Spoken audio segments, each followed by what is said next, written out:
Hi everyone. Well, yesterday was certainly a day and a half. Yeah, it started out okay. We got up in the morning and made plans and started driving. And our plan was we were going to go to the north end of the city. There's a big mall up there. We were going to go up there and have a look around and see what's there and what's not, and if anything's changed since last year and all that stuff. And then maybe even go further north out of the city and into north of Airdrie possibly, which is a town above Calgary, north of Calgary.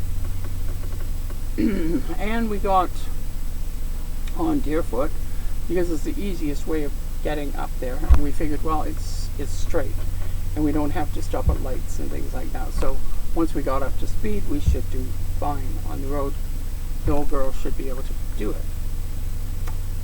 And we got not even halfway there, I think, and all of a sudden the old girl just stopped. Yeah, we got 10 miles. That's how far we drove. Yeah, and we just nothing. So Gary steered over to the side, and we were on Deerfoot Trail. Now, if you know Calgary at all, or you know any big city, if you're a Toronto area or whatever, your biggest highway. This is our biggest highway. It's 3 and 4 lanes, sometimes 5 on either side. And yeah, and this is the north-south corridor in and out of Calgary. So it's not a circle route. That's a different one, a different trail. But this one has been there for years and years and years. I don't even know when it was built, but it's been expanded and expanded as the city grows, and they're expanding again. But yeah, so there we were parked at the side of Deerfoot Trail, and we got there about 20 after 20. No, it was 10:35 because I wrote it in my little book. I keep track of things like that, and I wrote it at 10:35. We got there in the morning, and Gary tried to restart it because, you know, we've had it sort of do that before where it just sort of stalls, not usually at that speed. And it's a good thing that we were doing a speed, because then we had time, Gary had time to steer us and actually get us into a decent place where we weren't going to be in an accident, hopefully.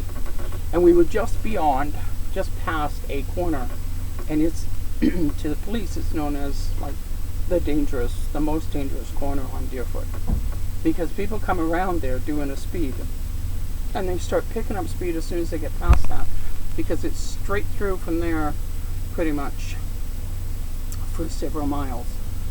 So they're they're speeding up. Now that road is 110 kilometers an hour. It's supposed to be 100. People do 110 to 120, a lot of them. And yeah, they get caught for speeding sometimes, and other times not. The police can't be everywhere, and they do their best. But so it's high speed. The trucks are mostly, the big trucks are doing 100. But you've got all the little cars and everything. So every time a vehicle went by us, whether it was big or small, it rocked the motorhome. So we were constantly in motion, which was not good. At 5 to 11, Gary gave up trying to start it ourselves, and he said, I don't know what's wrong with it. It made a really funny noise, and before it quit. And it was making that noise for a little bit, and neither one of us knew what it was. It sounded to me like bees, like a bunch of bees had gotten into our engine. It was a zzz kind of noise, and Gary'd never heard that before. He's worked on vehicles lots over his life, but he'd never heard that before. His son is a mechanic, thank goodness. But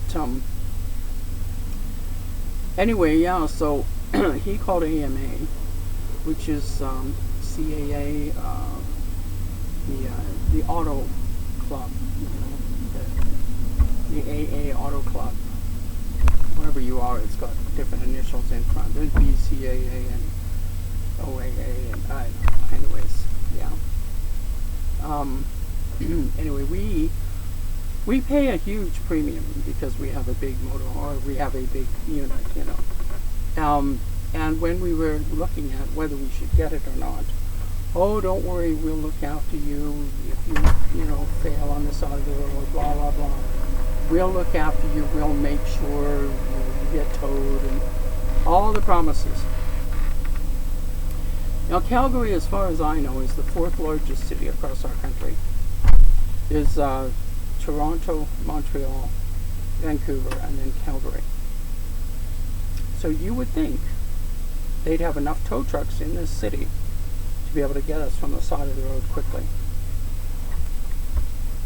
So we call AMA, and it took a while to get into them and get set with a, you know, number or whatever they give you.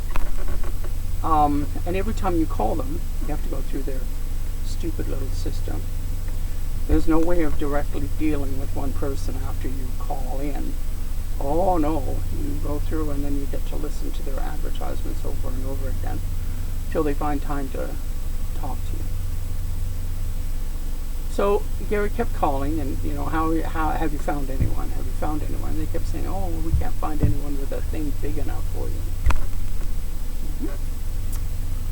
At, I think it was somewhere around 6 in the evening, Gary finally found citywide, it's called citywide towing.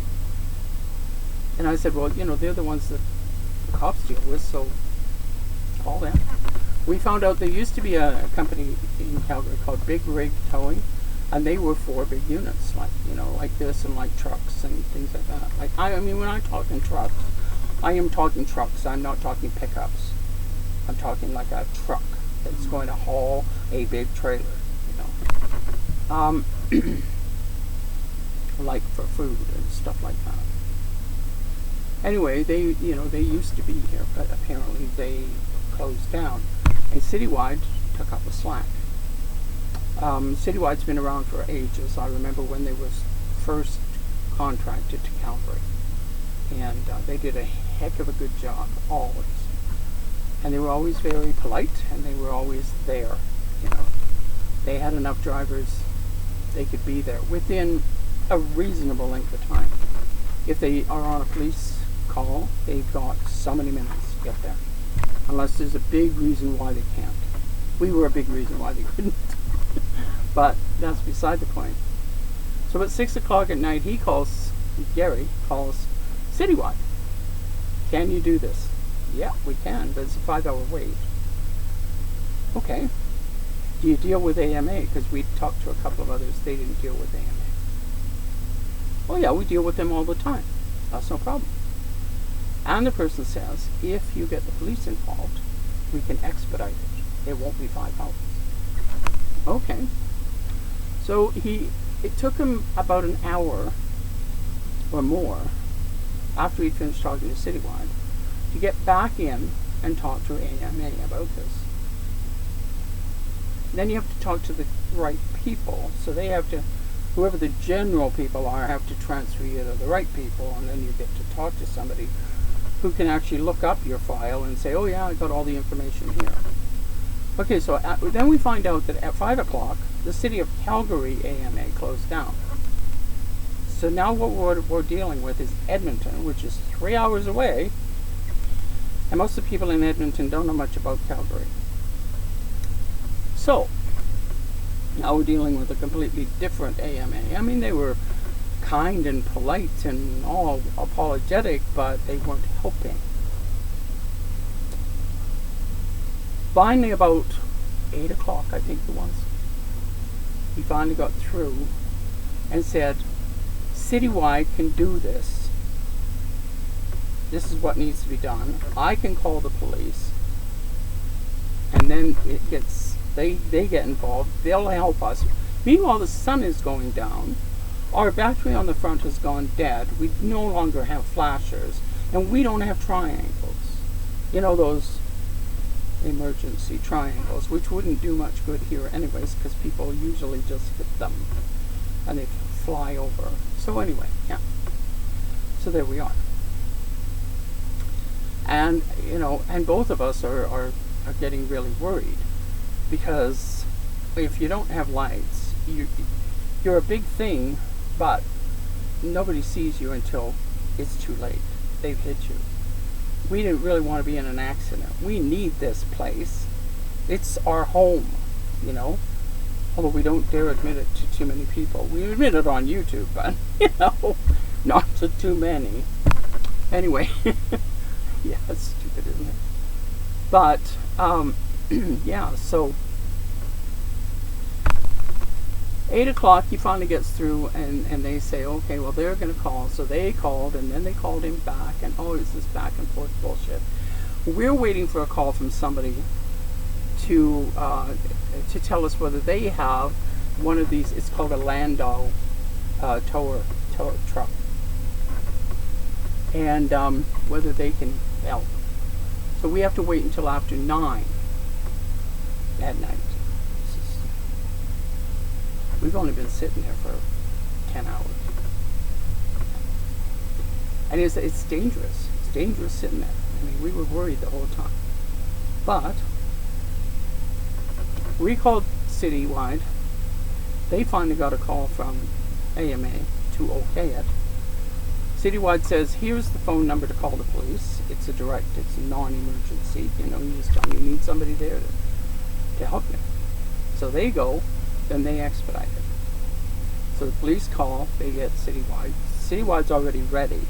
They've got our AMA information and everything. All they have to do is get out there and load us. I mean, loading takes time. I mean, really. And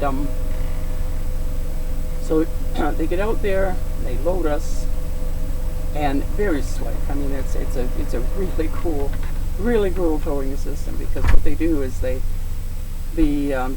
trailer part, which is actually part of the truck, it's not really a trailer, but it comes backwards and then it goes down like this, and then it goes under the motorhome wheels, and then they have a thing that hooks on, like it's like a chain that hooks onto the motorhome underneath somewhere, and they literally pull the motorhome up onto the thing, and then they lift it back up and set it up so the motorhome is sitting on the back of the trailer. It takes about half an hour, which I expected. I mean, it's, you know, and the guy was taking care. The nice thing about being two little old people that are kind is that people are kind in return.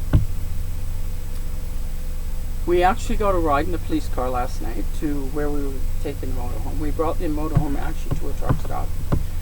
And by the time we got here, we got unloaded and everything got settled, and we got inside this unit. It was 11:30. 11:30. We were exhausted. So we took off our shoes and took off our clothes and went to bed. End of it. Gary had to have something to eat because he's diabetic, and we hadn't eaten properly all day. And so he had something to eat before we went to bed. Made him feel much better this morning. So then he got up and he phoned people that had stopped. We had a really nice man stop, and he was on a bike, and he stopped and helped us. He had seen us at Gary's friend's house. His friend is a bike mechanic, a motorcycle mechanic, and he works out of his garage. He's had a business for years working out of his garage. And this fellow had been there, and he'd seen our unit, you know, when he was there. And he recognized it sitting on the side of the road.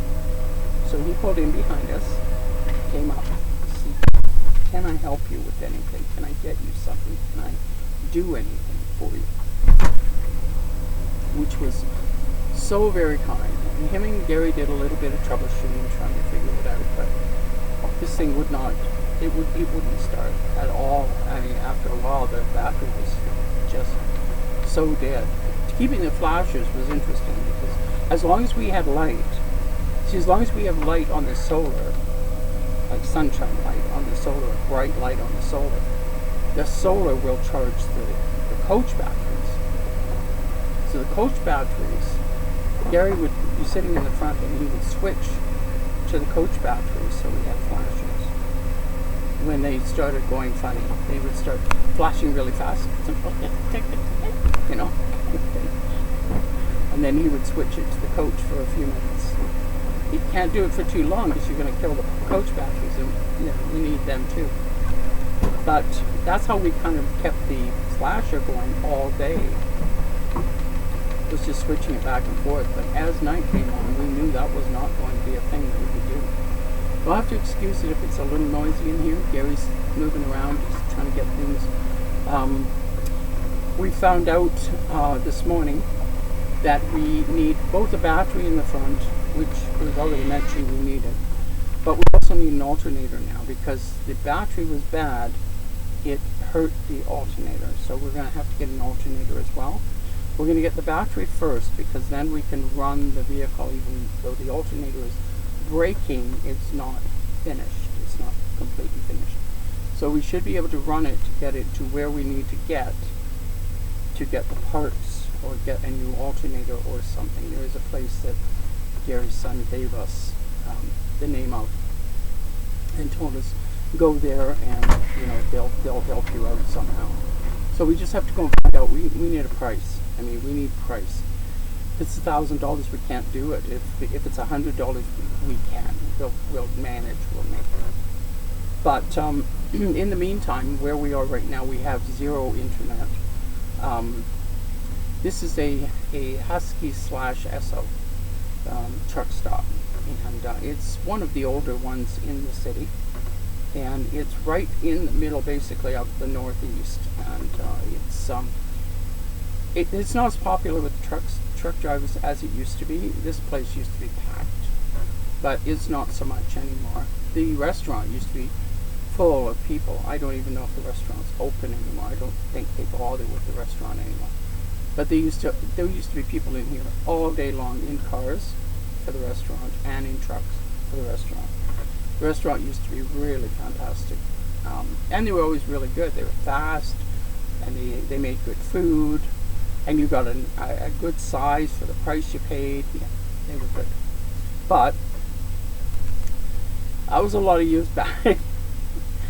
And times change and things change, and COVID did a lot to the world, basically, but it did a lot for things like this, and a lot of changes were made. And so this has been cut back. They still have gas for cars, and they still have the truck gas. The trucks are still parking here. We were allowed to park, but they don't really. The security person doesn't really like RVs parking in here, so he says it's the boss says so. I don't know if he's just making that up or not, because nobody else cares. Everybody else said just register with us, so we registered. But then the security, big man on campus, he's got a badge, and it's gone to his head, and it's possible that he's just made that up. Who knows?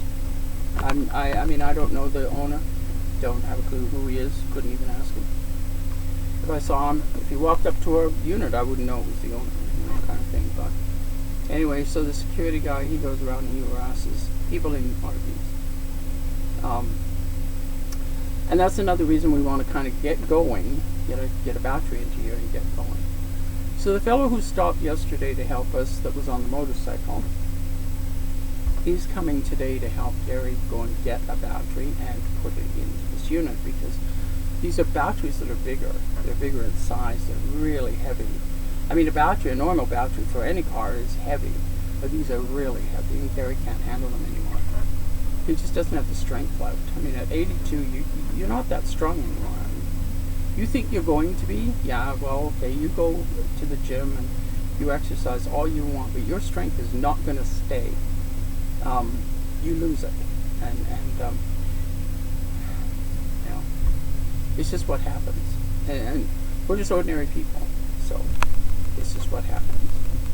But he's going to get help, which is good, and then we're going to drive to wherever this place is. It's probably a few kilometers, but we're going to drive there. And then we're going to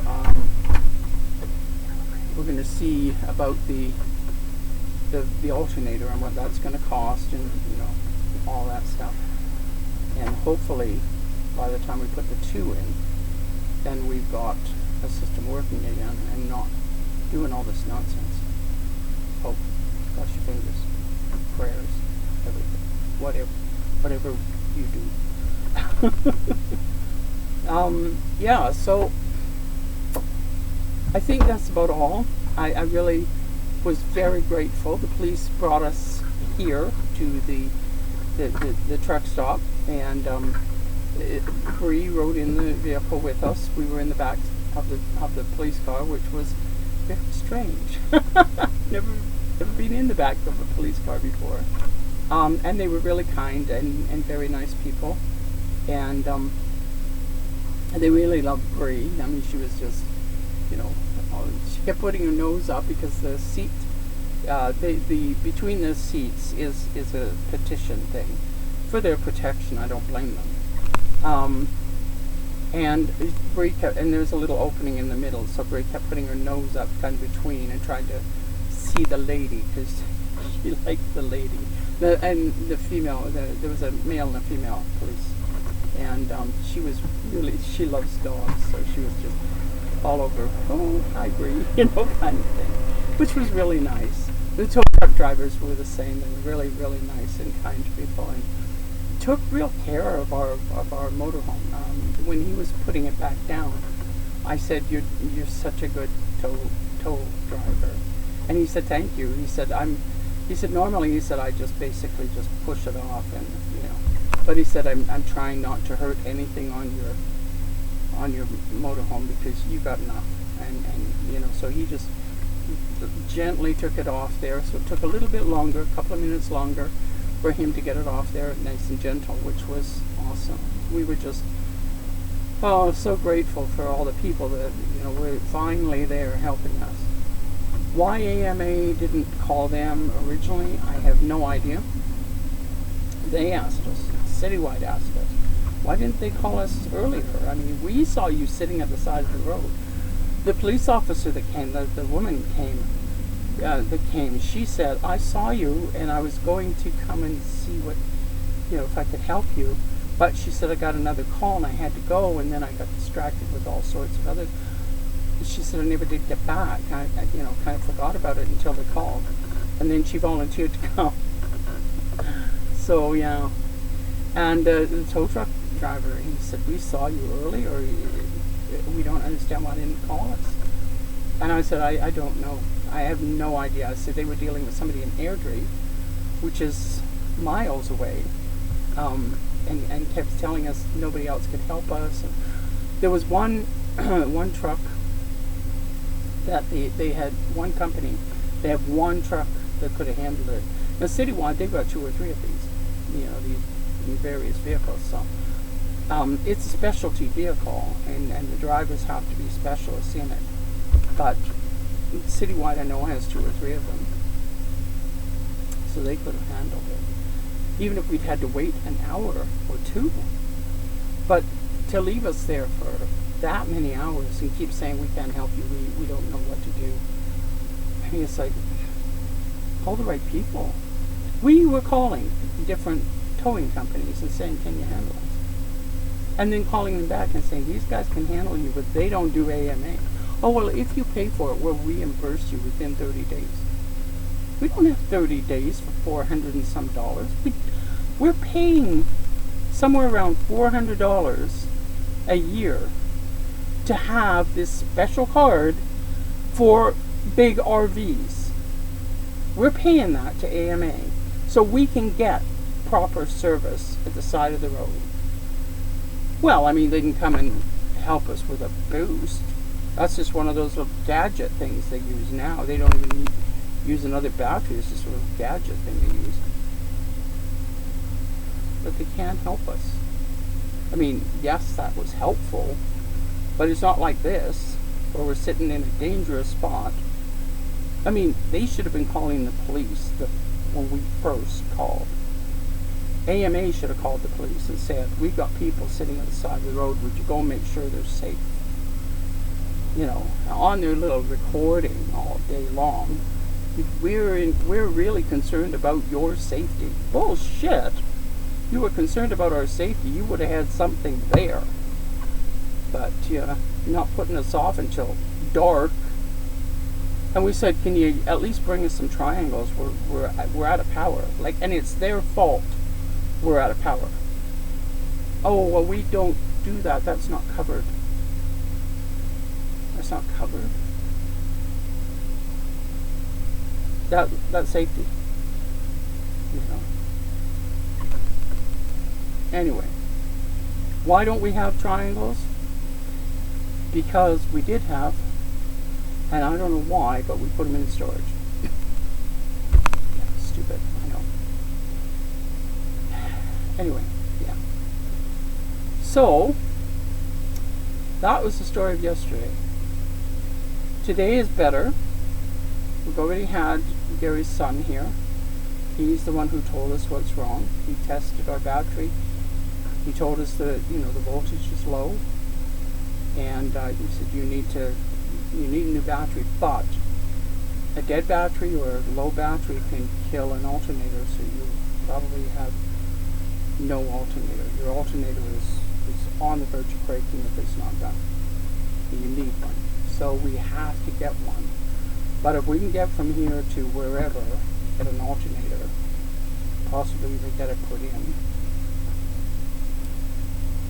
I don't know how we're going to pay for it. I really don't. I mean, this is just one more thing.